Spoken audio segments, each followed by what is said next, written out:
मेरे प्यारे सब्सक्राइबर का प्यार भरा नमस्कार। आज मैं पिछले वीडियो का जो सीरीज चलाया जा रहा है उसका पार्ट थर्ड मैं आपके सामने पेश करूंगा।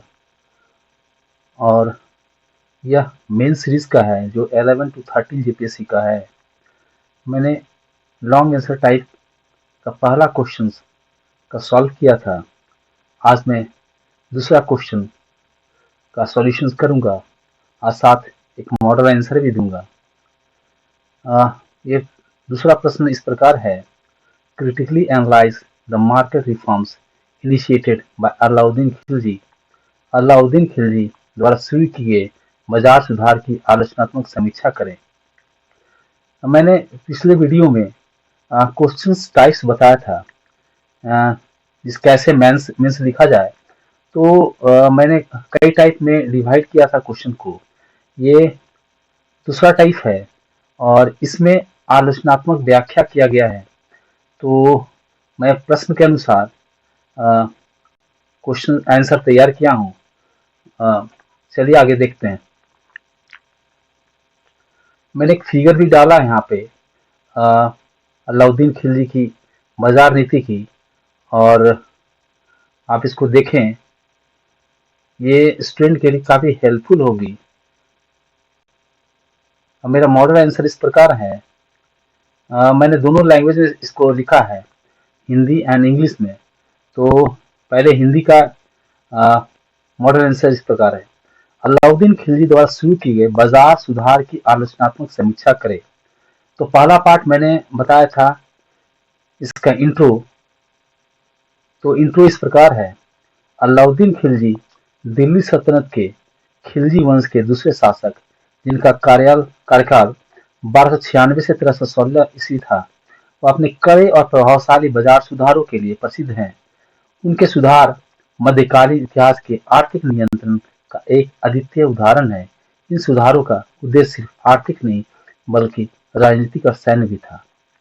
इसके उद्देश्य यानी बाजार सुधार का उद्देश्य क्या था? मैंने लिखा है, इन सुधारों का मुख्य उद्देश्य था सेना की जरूरतों को पूरा करना। अलाउद्दीन को मंगोलों के बार बार हमलों और अपने साम्राज्य के विस्तार के लिए एक बड़ी स्थायी सेना की जरूरत थी। सेना को उचित वेतन देना संभव नहीं था, इसलिए उन्होंने आवश्यक वस्तुओं के दाम घटा दिए ताकि सैनिकों की आवश्यकताएं कम खर्च में पूरी हो सके। इसके मुख्य सुधार इस प्रकार हैं। पहला, मूल्य नियंत्रण। अलाउद्दीन ने गेहूं, चावल, दाल, घी, चीनी, कपड़ा, घोड़े, दास, फल आदि की कीमतें निर्धारित कर दी थी। जैसे गेहूं की कीमत 7.5 जितल प्रति मन तय की गई थी। एक जितल सामान्यतः 40 केजी के आसपास होती है। दूसरा, अलग अलग बाजारों की स्थापना। दिल्ली में अलग अलग वस्तुओं के लिए विशिष्ट बाजार स्थापित किए गए, जैसे अनाज मंडी अनाज के लिए, कपड़े या विलासिता वस्तुओं के लिए कपड़े या विलासिता के बाजार, दास, घोड़े और मवेशी के बाजार भी स्थापित किए गए। थर्ड, व्यापारियों पर नियंत्रण। सही व्यापारियों का पंजीकरण अनिवार्य कर दिया गया था। उन्हें तय मूल्य पर ही सामान बेचना होता था। मुनाफाखोरी, जमाखोरी और कालाबाजारी पर कठोर दंड दिए जाते थे। फोर्थ है जासूसी तंत्र। बाजारों की निगरानी के लिए एक गुप्तचरों की व्यवस्था की गई थी। शहनाई मंडी जैसे अधिकारी बाजार की निगरानी करते थे। यहाँ तक कि अमीरों की गतिविधियों पर भी नजर रखी जाती थी। पांचवा, अनाज अनाज भंडारण व्यवस्था। दिल्ली में अनाज के बड़े बड़े भंडार बनाए गए ताकि अकाल या संकट के समय अनाज महंगा न हो। छठा, भूमि राजस्व सुधार। धार्मिक और सामंत वर्ग की भूमि संपत्ति को जब्त कर राज्य के सीधे नियंत्रण में लिया गया। इससे राज्य की आय में वृद्धि हुई और सेना को सशक्त बनाने में मदद मिली। ये बाजार नीति की सफलताएं क्या थी? पहला, मूल्य स्थिरता। लगभग एक दशक तक कीमतें स्थिर रहीं, जो उस काल के लिए असाधारण उपलब्धि थी। दूसरा, राज्य की पकड़। बाजारों पर राज्य का मजबूत नियंत्रण स्थापित हुआ। थर्ड, सैनिक व्यवस्था। बड़ी संख्या में सैनिकों को कम खर्च में बनाए रखना संभव हुआ। फोर्थ, अमीरों पर नियंत्रण। विलासिता पर अंकुश लगाकर अमीरों की शक्ति को सीमित किया गया। इसकी आलोचना इस प्रकार है: अत्यधिक कठोरता। सुधारों को लागू करने में कठोर और निर्दयी उपाय अपनाए गए। व्यापारी लोग भय के माहौल में अपना व्यापार करते थे। दूसरा, प्राकृतिक अर्थव्यवस्था के विरुद्ध। मूल्य नियंत्रण कृत्रिम था और यह बाजार के स्वाभाविक नियम के विरुद्ध था। यह व्यवस्था टिकाऊ नहीं थी। अलाउद्दीन की मृत्यु के बाद ये सुधार समाप्त हो गए। उनका अस्तित्व केवल उनकी शक्ति पर निर्भर था। चौथा, विकासशील नहीं। सुधार केवल नियंत्रणात्मक थे। उन्होंने न तो उत्पादन बढ़ाया और न ही व्यापार को प्रोत्साहित किया। निष्कर्ष इस प्रश्न का इस प्रकार है। अलाउद्दीन खिलजी के बाजार सुधार उस समय के लिए क्रांतिकारी कदम था। उन्होंने राज्य की शक्ति और प्रशासनिक क्षमता को दर्शाया। हालांकि उन्होंने तत्कालीन समस्याओं का समाधान कर दिया, परंतु उनके सुधार दबाव और डर पर आधारित थी, जिसके कारण यह स्थायी समाधान नहीं रहा और खत्म हो गया।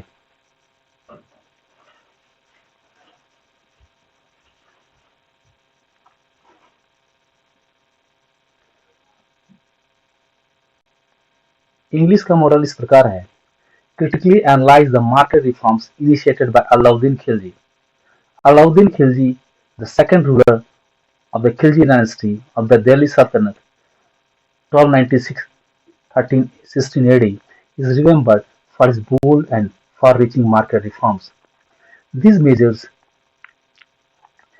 were among the most advanced economic interventions of their time in medieval India and were designed primarily to control prices, regulate supply, and ensure steady provisioning for the army. His reforms were both economic and administrative in nature, reflecting a deep understanding of governance and state control. It is highly effective in short term but had significant drawbacks. The objective of this answer: the primary motivation behind Khilji's market reforms was military, as the ruler facing continuous Mongol threats and expansionists. He needed a large standing army, which in turn required affordable provisions, particularly food grains, clothing, weapons, and horses. His reforms aimed to ensure that prices remained low, especially for commodities essential for the army and urban populations. The key features of the reforms are: first, prices control or prices fixing. Alauddin fixed prices of all essential commodities including grains, sugar, clothes, slaves, cattle, and even goods. For example, wheat was wheat was fixed at 7.5 jittals per man. The jittal is about 40 kg, and the prices of cloth were categorized by type and quality. Second, market regulation. He created separate markets in Delhi like Mandi of grains, market clothes and luxury items, market for slaves, horses and cattle. Each market was supervised by a market controller called Sahnai Mandi, who ensured price compliance. The third, control over traders and hoarders. Traders were required to register and were strictly monitored. Hoardings and black marketing were punishable by confiscation of goods and public humiliations. Fourth, use of intelligence and spies. A sophisticated network of spies kept watch over traders and officials to prevent corruptions. Even the nobles were not exempt from scrutiny. Fifth, rationing and granary system. To avoid inflation during famines or shortages, Khilji had granaries built in Delhi where grains could be stored and sold at controlled prices. Sixth, land revenue reforms. He abolished land grants to nobles and clergy and introduced a direct system of revenue collections. This helped to break the economic power of landlords and diverted revenue directly to the state. The achievements of the reforms are: first, establishing prices. The reforms successfully stabilized prices for about a decade, a remarkable achievement in a pre-modern economy. Second, effective supply chain. The capital city was always well stocked and the army could be maintained without excessive burden on the treasury. The third, curb on novelty. By keeping prices low, Khilji ensured that even rich nobles could not indulge in luxury, reducing chances of rebellion. Fourth, state control. These reforms showcased the ability of a medieval ruler to implement centralized economic policies with strict enforcement. The criticisms are: first, harsh enforcement. The reforms were enforced with brutal punishment.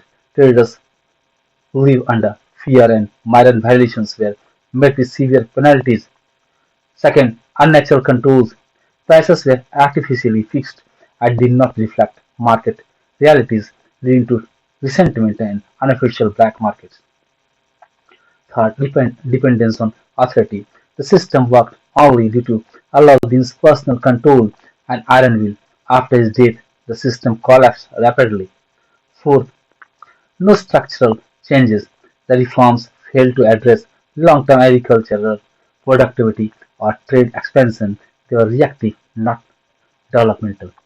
The conclusion: Alauddin's market reforms were revolutionary for their time, showcasing his authoritarian efficiency and administrative genius.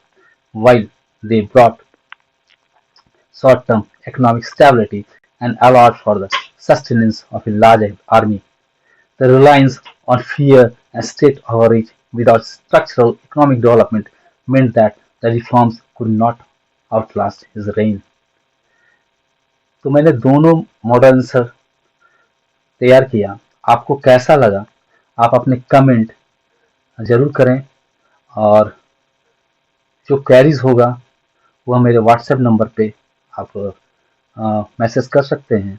मेरा WhatsApp number है 7004182684। आगे भी ऐसा videos आता रहेगा।